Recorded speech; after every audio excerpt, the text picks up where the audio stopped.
رسول اللہ صلی اللہ علیہ وسلم کی تعریف کی ہے. چنانچہ بصیری نامی شاعر نے عربی میں جو بہت بڑا کتنی کتاب لکھی ہے اس نے, بصیری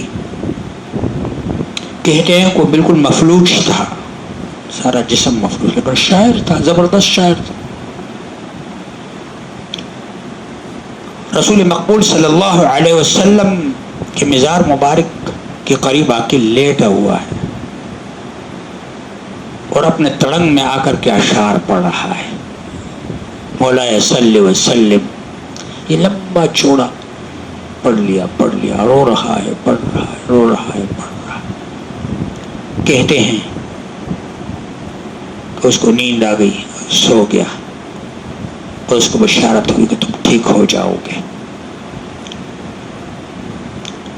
علامہ اقبال کہتے ہیں کہ 1000 بار بشویم دہن بمشک و گلاب, ہنوز نام تو گفتن کمال بے ادبی است. علامہ اقبال نے اپنے طرز پر جو کچھ کہا ہے, مولانا ظفر علی خان نے جو کچھ کہا ہے, دیگر شعراء نے, عرب شعراء نے جو کچھ کہا ہے, خون کے آنسو سے انسان روتا ہے کہ کس قدر دل کی گہرائیوں سے محبت کا اظہار انہوں نے حضور اقدس علیہ الصلوۃ والسلام کے ساتھ کیا ہے. حرم شریف مدنی حرم مسجد نبوی کا صحن ہے, اور صحابی کہتے ہیں کہ میں بیٹھا ہوا ہوں, دیگر صحابی بھی بیٹھے ہوئے ہیں. رسول مقبول صلی اللہ علیہ وسلم تشریف فرما ہیں, 14ویں رات کی چاند ہے, آسمان پر چمک رہا ہے, اور میں اس تعجب میں ہوں کہ رسول اللہ صلی اللہ علیہ وسلم چہرہ انور کو دیکھتا ہوں, پھر 14ویں رات کی چاند کو دیکھتا ہوں, پھر ادھر دیکھتا ہوں, پھر ادھر دیکھتا ہوں, اور پھر میں نے اشعار کہے. وَأَحْسَنُ مِنْكَ لَمْ تَرَ قَطُّ عَيْنِي, یہ عربی کے اشعار ہیں. وَأَحْسَنُ مِنْكَ لَمْ تَرَ قَطُّ عَيْنِي وَأَجْمَلُ مِنْكَ لَمْ تَلِدِ النِّسَاءُ خُلِقْتَ مُبَرَّأً مِنْ كُلِّ عَيْبٍ كَأَنَّكَ قَدْ خُلِقْتَ كَمَا تَشَاءُ. اے میرے حبیب, چاند کو دیکھتا ہوں, پھر آپ کے چہرے انور کو دیکھتا ہوں, تو بہت بڑا فرق مجھے نظر آ رہا ہے کہ آج تک کسی ماں نے آپ جیسے خوبصورت جنا نہیں ہے. وَأَحْسَنُ مِنْكَ لَمْ تَرَ قَطُّ عَيْنِي, میرے آنکھ نے آج تک آپ جیسا خوبصورت کوئی والدہ, کوئی ماں نے بھی نہیں دیکھی جا. وَأَجْمَلُ مِنْكَ لَمْ تَلِدِ النِّسَاءُ خُلِقْتَ مُبَرَّأً مِنْ كُلِّ عَيْبٍ, ہر عیب سے آپ کو پاک پیدا کیا. كَأَنَّكَ قَدْ خُلِقْتَ كَمَا تَشَاءُ, یوں پیدا کیا جس طرح آپ نے خود چاہا کہ مجھے یوں بنا لو. اشعار کی وجہ سے دل میں انگڑائی لے لیتا ہے محبت کا کہ رسول مقبول صلی اللہ علیہ وسلم, صحابہ اکرام نے کتنے شوق اور ذوق سے ان کے ساتھ محبت کا رابطہ رکھا, ان کے زیر نگرانی پرورش پائی اور بن گئے. میں نے یہ سورت جو تلاوت کی ہے, آپ بار بار اس کے بارے میں سنتے ہیں, عام ایام میں بھی, خصوصاً ان راتوں میں. حضور علیہ السلام فرماتے ہیں کہ آخری عشرہ تمام رمضان میں بہتر عشرہ ہے, اور اس میں 23, 25, 27 اور 29 میں شب قدر کو ڈھونڈو. 27 کو زیادہ امکانات ہیں کہ روایت اس قسم کی آ رہی ہیں. ان روایت سے یہ پتہ چلتا ہے کہ 27ویں شب جو ہے یہ زیادہ اس میں امکان ہے. لہذا حضور علیہ السلام نے فرمایا کہ اس رات تلاش کرو. تو آج کی رات جو ہے ایک سچ بات بتاؤں تلاش کی ہے, توبہ طائب ہونے کی ہے. قرآن پاک جو کہہ رہا ہے کہ انا انزلناہ فی لیلۃ القدر، اللہ تبارک و تعالیٰ فرماتے میں نے لیلۃ القدر میں اس اپنے کلام کو اتارا. معلوم ہوتا ہے کہ پورے کا پورا اتارا. تو پھر کیا معنی ہے کہ تھوڑا تھوڑا کر کے اتارا، یا تو پورا اتارا یا تھوڑا تھوڑا کر کے اتارا؟ دونوں باتیں صحیح ہیں.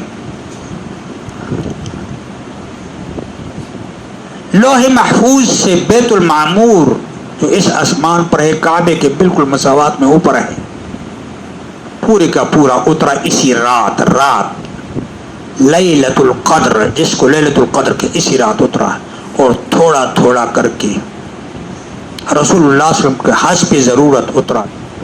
اللہ کا کلام ہے، کلام کا مطلب باتیں، حدیث. تمام جتنے بھی کتب ہیں اس رمضان میں اترے ہیں. رسول مقبول صلی اللہ علیہ وسلم کو نبوت سے پہلے اللہ بہت اونچائی پر اس میں ایک آدمی 2 رکعت نفل پڑھ سکتا ہے. پہلے تو اس سے کعبے کے مسجد حرام کی مینار نظر آتے تھے، اب بڑی بڑی بلڈنگ بن گئی، مینار تو نظر نہیں آتے، البتہ وہ جگہ اب بھی موجود ہے. ہفتہ 2 ہفتے، کبھی 1 مہینہ 2 مہینے گھر تشریف لاتے، ذات لے لیتے ساتھ، اپنے ساتھ توشہ لے لیتے، پانی لے لیتے، حسب حاجت حسب ضرورت. 1 رات اپنے عبادت میں مشغول ہیں. کس کسی میں عبادت تھی الگ علماء کی بات سے. اتنا زیادہ دور نہیں جائیں گے، وقت زیادہ گزر جائے گا. اچانک غار میں روشنی ہو گئی. امام بخاری نے نقل کیا ہے کہ اچانک روشنی ہو گئی. ظاہر ہے ایک دم روشنی ہو جائے، ذرا رسول اللہ صلی اللہ علیہ وسلم حیرانگی کی حالت میں کہ کیا ہے، کون ہے. ایک صاحب آ گئے اور وہ رسول مقبول صلی اللہ علیہ وسلم سے عرض کرتے ہیں اقرا.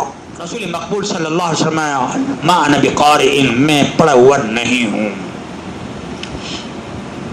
رسول اللہ صلی اللہ علیہ وسلم امی تھے اور الفاظ کا چناؤ بہت بہتر ہوتا ہے کسی بھی کام کے لیے.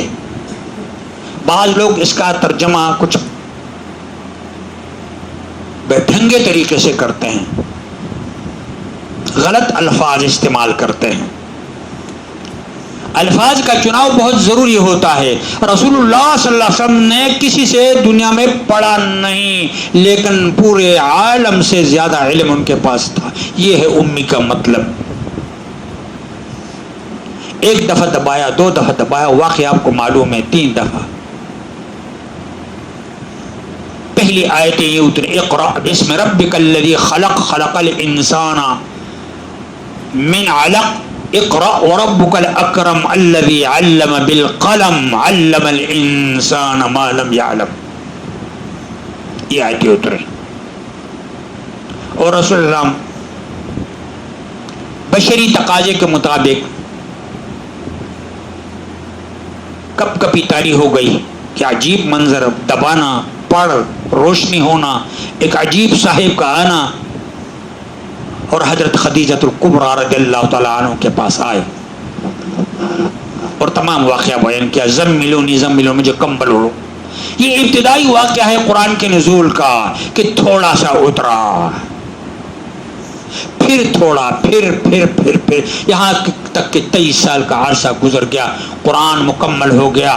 الیوم اکملت لکم دینکم واتممت علیکم نعمتی ورضیت لکم الاسلام دینا. آج کے دن میں نے دین مکمل کر دیا. موسیٰ علیہ السلام پر تورات نازل ہوا،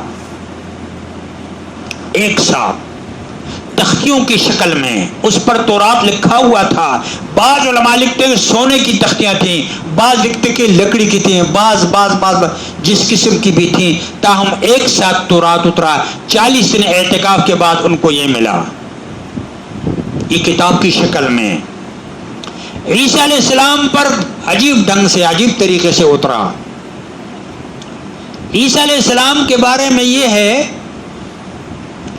کہ جس طرح حدیث قدسی ہوتا ہے، رسول اکرم صلی اللہ علیہ وسلم پر ایقاع ہو جاتا، وہ بھی اللہ کا کلام ہے لیکن قرآن نہیں ہے. اس کو حدیث قدسی کہتے ہیں. اس قسم کے حضرت عیسیٰ علیہ السلام کے قلب پر القاء ہو جاتا اور وہ بول لیتے. تحریر کوئی نہیں تھی. یہ وہ طریقہ تھا. تمام صحائف کے اس قسم کے طریقے تھے. قرآن کا طریقہ یوں تھا کہ 23 سال میں تھوڑا تھوڑا کر کے اترا. اس کی بنیادی وجہ کہ وہ لکھا جاتا تھا اور رسول اللہ صلی اللہ علیہ وسلم کے دل میں پیوست ہوتا تھا. بھولتے نہیں تھے رسول اللہ صلی اللہ علیہ وسلم. یہ قرآن کی ابتدائی مختصر تاریخ ہے کہ کس طرح وہ اترا کس طرح نہیں اترا. رسول مقبول صلی اللہ علیہ وسلم نے ایک ایک حرف صحابہ کرام کو بلایا اور ان سے لکھوایا. چین سے بعض علماء لکھتے ہیں کہ اس وقت کاغذ جاتا تھا, بہت مہنگا پڑتا تھا. اونٹ کے اس دستے پر لکھا جاتا تھا, کھجور کے پتوں پر لکھا جاتا تھا. اس طریقے سے اور کوئی اس طرح جھلی نما ایک کاغذ ہوتا تھا, اس پر لکھا جاتا تھا. مستقل جمع ہو گیا صحابہ, جس میں امیر معاویہ رضی اللہ عنہ بھی کاتب وحی میں تھے. میں خصوصی نام ان کا اس لیے لیتا ہوں کہ بعض حضرات ان کو ڈی گریڈ کرتے ہیں, بعض حضرات ان کا نام گستاخی سے لیتے ہیں. اس لیے ان حضرات سے بچیے. وہ صحابی رسول ہیں, کاتب وحی ہیں. ایک صاحب کہتے ہیں وہ تو منشی تھے. تو منشی تو ہوتا ہے نا, آپ اپنی زبان میں اس کو منشی کہیں, کلرک کہیں, جو کہیں آپ کی مرضی ہے. اس لیے میں کہتا ہوں کہ الفاظ کا چناؤ ہونا چاہیے. ابھی میں گھر میں بیان کر رہا تھا, ایک بادشاہ نے خواب دیکھا کہ میرے تمام دان ٹوٹ چکے ہیں. وزیر کو بلایا, تعبیر والوں کو بلایا. جب بلایا تو تعبیر والوں نے خواب کی تعبیر یوں بتا دی کہ بادشاہ سلامت, آپ کے سامنے آپ کے جملہ رشتہ دار کا انتقال ہوگا. بات سخت تھی, میرے جملہ رشتہ دار میرے سامنے مریں گے, اور اس کو قتل کا حکم دے دیا. کتنی جرأت کر رہا ہے میرے سامنے. بادشاہوں کی طبیعت ہی تھی. کچھ عرصہ کے بعد دوبارہ خواب دیکھا کہ دانت پورے کے پورے گر چکے ہیں. پریشانی کی حالت میں وزیر کو کہا کہ کسی سمجھدار آدمی کو بلاؤ کہ میری خواب کی تعبیر بتا دے. آیا گیا سمجھدار عالم فاضل آدمی پہنچایا. بادشاہ نے اپنے خواب بیان کیا. بادشاہ یہ تو بہت بڑا پیارا خواب ہے, مبارک ہو آپ کو. جی تعبیر بتائیے. تعبیر یہ ہے کہ آپ کی عمر آپ کے خاندان میں سب سے زیادہ ہے. بات وہی ہے, آپ کی عمر آپ کے خاندان میں سب سے زیادہ ہے. الفاظ کا چناؤ, اظہار کا طریقہ, یہ مسلمانوں میں مفقود ہوتا جا رہا ہے. کون تھے امیر معاویہ, اس پر بات میں نہیں کر رہا ہوں, لیکن جن کو ہضم نہیں ہو رہا یہ وہی شخص رضی اللہ عنہ کہ انہوں نے رسول اللہ صلی اللہ علیہ وسلم کے سامنے بیٹھ کر وہی لکھی ہے اپنے قلم سے, اور رسول اللہ صلی اللہ علیہ وسلم نے ان کے لیے دعا کی ہے. لیلۃ القدر, قدر کے کیا معنی ہیں؟ قدر کس چیز کا نام ہے؟ قدر کے بہت سے معنی علماء نے کیے ہیں. عزت کے, میں آپ کی قدر نہیں کرتا, آپ میری قدر نہیں کرتے. قدر کے معنی عزت کے ہیں, عزت والی رات. قدر کے معنی ہیں ناپ تول کے, کہ اس رات ناپ تول ہوتا ہے حساب کا. سورۃ دخان میں یہ چیزیں گزر چکے ہیں. اور قدر کے معنی بہت زیادہ اندھیرے کے ہیں. کیا مطلب؟ اس رات اتنے فرشتے اترتے ہیں کہ اندھیرا ہو جاتا ہے, نیچے زمین پر جگہ نہیں ہوتی. اتنی اس کی تعریف ہے. اس کا شان نزول بھی آپ نے سنا ہے. رسول مقبول صلی اللہ علیہ وسلم نے بیان فرمایا کہ بنی اسرائیل میں ایک شخص یا کچھ اشخاص ایسے تھے کہ ان کی عمریں لمبی لمبی ہوتی تھیں. وہ جہاد بھی کرتے تھے, روزے بھی رکھتے تھے 1000 سال تک. انہوں نے کہا اے اللہ کے رسول, ہماری عمریں تو 80, 90, 100, ہم تو اس چیز سے محروم ہو رہے ہیں. اللہ تبارک و تعالی نے یہ سورت نازل کی, انا انزلناہ فی لیلۃ القدر وما ادراک ما لیلۃ القدر. تمہیں پتہ ہے لیلۃ القدر کیا چیز ہے؟ خیر من الف شہر, 1000 مہینوں سے بہتر ہے. 1000 مہینوں کے برابر نہیں, بہتر ہے. کتنی بہتر ہے اللہ کے علم میں ہے. آج کی رات اکثر علماء کا یہ قول ہے کہ اس میں تلاش کیا جائے، اور یہ ضروری نہیں ہے کہ انسان کو وہ روشنیاں مل جائیں جس طرح مشہور ہے، وہ درخت گرے ہوئے مل جائیں، وہ فلاں ہو جائے فلاں ہو جائے، نہیں، اس رات میں توبہ طائب ہونا چاہیے۔ یہ رات کمائی کی رات ہے، جہاں مٹھائی کی رات ہے، خوشی کی رات ہے کہ پورا قرآن ہم نے رمضان میں سنا۔ یہ اللہ تبارک و تعالیٰ کا بہت بڑا کرم ہے اور اس کا انعام ہے کہ اپنے بندے کو بلا کر کے قرآن سنانے والے کے پیچھے کھڑا کر دیا، سنانے والا بھی مبارک، سننے والا بھی مبارک۔ آج توبہ کی رات ہے، مراقبے میں بیٹھ کر خاص کر معتکفین حضرات تو جب تک بندے کا حق ادا نہ کر لیں توبہ قبول نہیں ہوگی، بندے کے حقوق معاف نہیں ہوتے۔ بندے میں کون سے بندے آتے ہیں؟ ہر قسم کا بندہ، کسی کی غیبت کی ہے معافی مانگ لو، یہ ایام ہے مبارک، کسی کے ساتھ بدتمیزی کی ہے معافی مانگ لو، کسی کا حق مارا ہے واپس کر دو یا معاف کرا دو، بہن کو حق نہیں دیا، بیٹی کا حق مارا، بیوی کا حق مارا، پڑوسی کا حق مارا، ہر ایک سمجھتا ہے کہ میں نے کس کے حقوق مارے ہیں۔ یہ لمحات جو ہمیں مل رہے ہیں یہ ہمیں فرصت ہے۔ ایگزامینیشن ہال میں داخل ہونے سے پہلے فرصت ہوتی ہے کہ انسان پیپر کی تیاری کرے، اور تیاری کرنے کے بعد جب ہال میں داخل ہوتا ہے وہ خوش ہوتا ہے، سوال فوراً حل کر دیتا ہے کہ اس نے تیاری کی ہوتی ہے۔ آج کی رات تقریروں کی نہیں ہے، سچ بات آپ کو یہ بتاؤں، تقریریں تو ہوتی رہتی ہیں، سنتے رہتے ہیں، آج کل تو ٹی وی پر ہیں سب کچھ، ہر جگہ تقریریں ہیں۔ آج کی رات توبہ ہونے کی ہے کہ توبہ انسان کر لے، توبۃ نصوحا، پکی توبہ، اور اللہ تعالیٰ معاف کرنے والے ہیں۔ پکی توبہ کرنے کے بعد اگر دوبارہ گناہ ہو گیا تو پھر آ جاؤ، لا تقنطوا من رحمت اللہ، اللہ کے رحمت سے مایوس نہیں ہونا ہے۔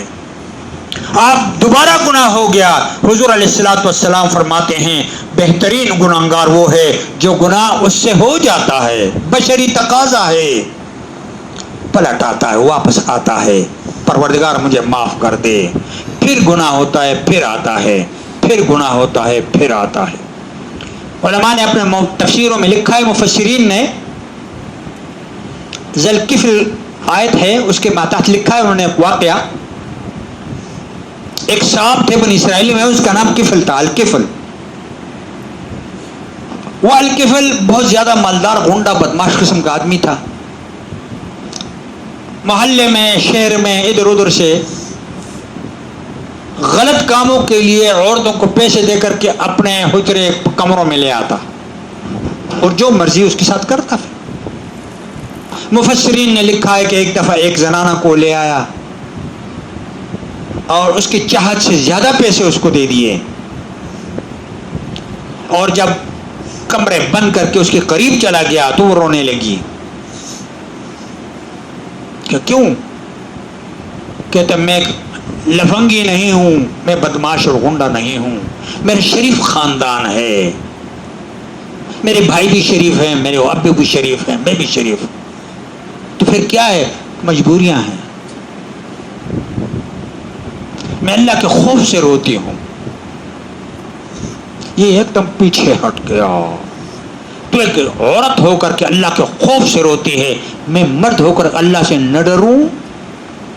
توبہ طائب ہو گیا اور اس کو کہا وہ دروازہ کھلا ہے، میری بہن کی طرح باہر نکل جاؤ، جو کچھ دیا ہے وہ معاف ہے۔ علاقے میں بدماشی اور غنڈہ گردی پر مشہور تھا، لوگ اس سے نفرت کرتے تھے، منہ میں اگر سلام بھی کریں لیکن دل میں نفرت۔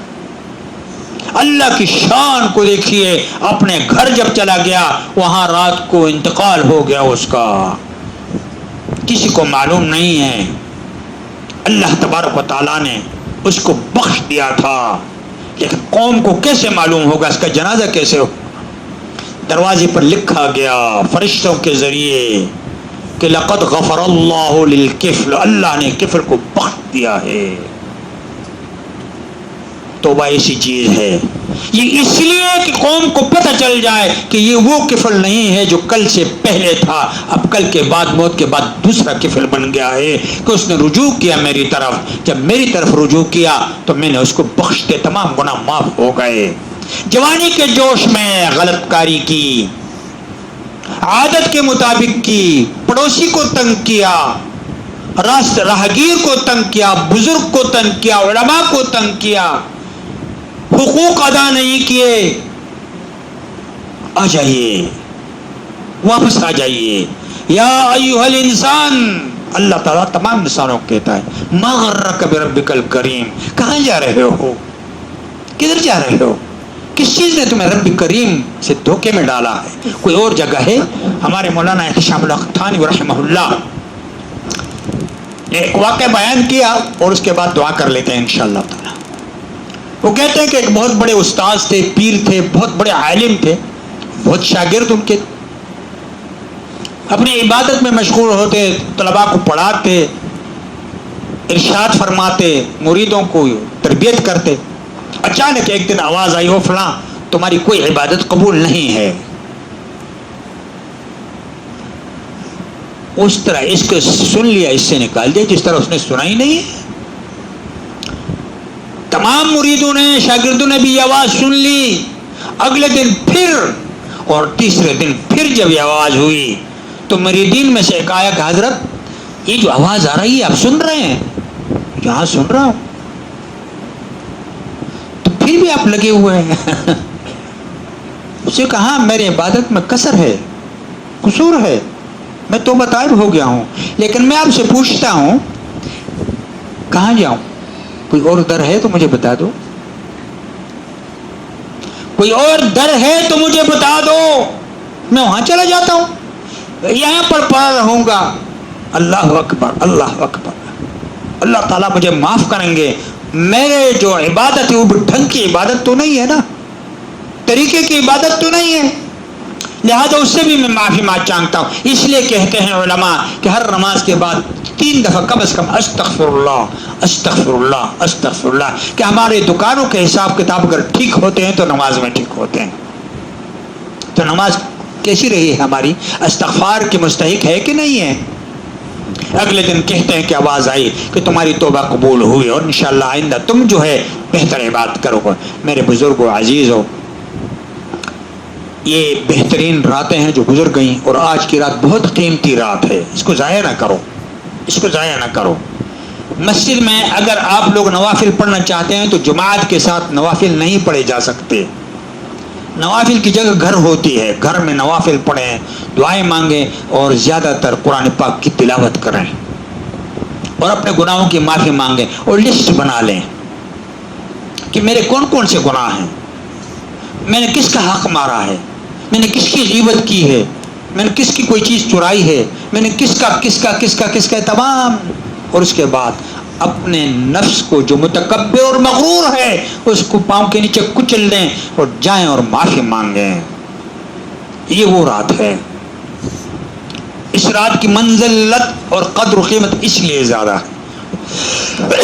ہر رات شب قدر ہے، اگر ہم اس کو شب قدر بنا دیں، آج کی شب قدر نہیں ہے اگر ہم اس کو شب قدر نہ بنائیں، غلط کاموں میں لگ جائیں، غلط سوسائٹی میں بیٹھ جائیں، تو یہ چیز ہمارے لیے ہلاکت کا